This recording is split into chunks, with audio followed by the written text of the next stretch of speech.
Que delícia é poder se reunir com os amigos, com a família, desfrutar de uma boa refeição, né?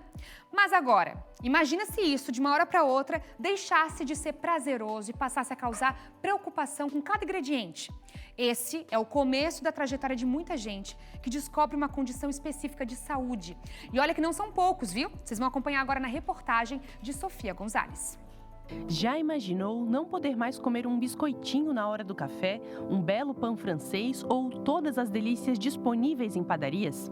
Isso não apenas por um período durante uma dieta passageira, mas para o resto da vida.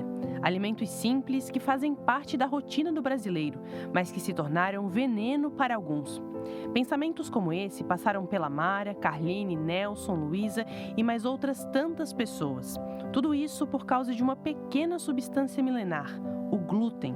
Fiquei muito assustada. Eu saí do consultório, assim, até sem saber exatamente o que estava acontecendo, assim, comigo. Então, mesmo conhecendo um monte da doença, eu demorei bastante para fazer o diagnóstico, porque os sintomas eram muito inespecíficos. Meu Deus, meus pacientes saem daqui chorando, apavorados. Tu sabe o que eu disse? Sei. Da dificuldade de comer fora, da questão de sempre falar o que é a doença, explicar para os familiares, para os amigos. O que todos eles têm em comum é serem celíacos, uma doença autoimune em que o sistema imunológico passa a atacar as próprias células e tecidos saudáveis do organismo após a ingestão de glúten. Só que passado o desespero inicial, a alternativa é buscar soluções. A rotina da Carline mudou drasticamente. Ela passou a produzir todas as refeições em casa e teve que aprender a cozinhar de tudo um pouco. No primeiro momento foi a questão do que eu não posso comer mais, né? Então eu comecei a ler muito rótulo. A grande maioria dos chocolates, tu não pode consumir mais. Mas além do desafio de organizar absolutamente todas as refeições, outra área da vida, que a princípio não parecia ter relação com a nova dieta, foi afetada: o convívio social. Tu sente bastante também, muito assim, até porque a grande maioria dos eventos sociais são envolvidos com alimentação. Tem muita gente que acha que, né, vem com aquela expressão de pena de ti, acabam até muitas vezes não convidando a pessoa para participar, porque ela não vai ter a opção de alimentação.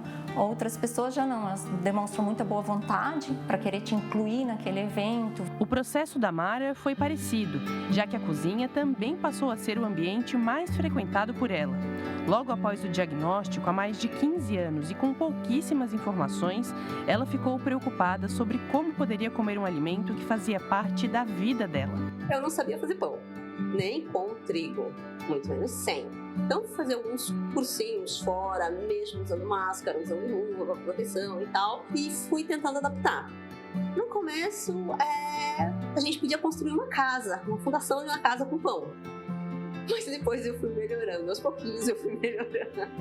Ao conhecer outros celíacos, ela percebeu que a necessidade era generalizada e que existia uma lacuna no mercado. Há 18 anos atrás tinha bem pouco conhecimento sobre a doença celíaca, como hoje eu ainda acho que tem pouco, né?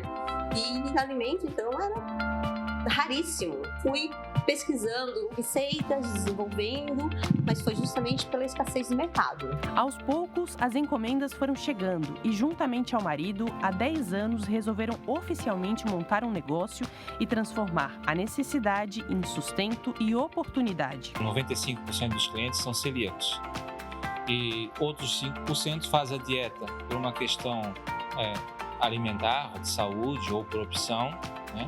Ou para acompanhar o seu parente que é celíaco. O foco, a princípio, seria atender a Grande Florianópolis, só que pela carência dos produtos, a gente acaba atendendo muita gente de fora da Grande Florianópolis. Então, eu tenho clientes que vêm de Criciúma, Lages, Blumenau, Joinville. A gente também tem clientes em Curitiba, Porto Alegre. A produção enfrenta desafios pela escassez de recursos apropriados, como a falta de maquinário específico para produtos sem glúten. As adaptações impactam o preço, mas o casal busca alternativas para tornar os alimentos acessíveis. Enquanto a farinha de trigo já sai quase um pão, na produção sem glúten você tem que pegar essa farinha de arroz, agregar outras farinhas, ou seja, vai encarecendo o produto para que você tenha um produto semelhante ao com glúten. A gente sabe que o produto sem glúten, por si só, ele já é mais caro e mais difícil o acesso, então a gente procura fazer um preço justo. O pão francês sem glúten é o carro-chefe do negócio, mas além dele, há diversas opções de calzones, bolachas, empadas e tantas outras coisas que por um momento pareciam impossíveis para quem tem a doença. E a emoção ao voltar a provar um sabor que antes era tão comum vira combustível para continuar. Teve cena de criança, que é o que mais mexe comigo, que chegou, olhou e queria muito um pãozinho doce, só que ela era diabética também. E aí a mãe acabou liberando ela para comer um pão doce e ela chorava. Mas afinal de contas, por que tantos cuidados?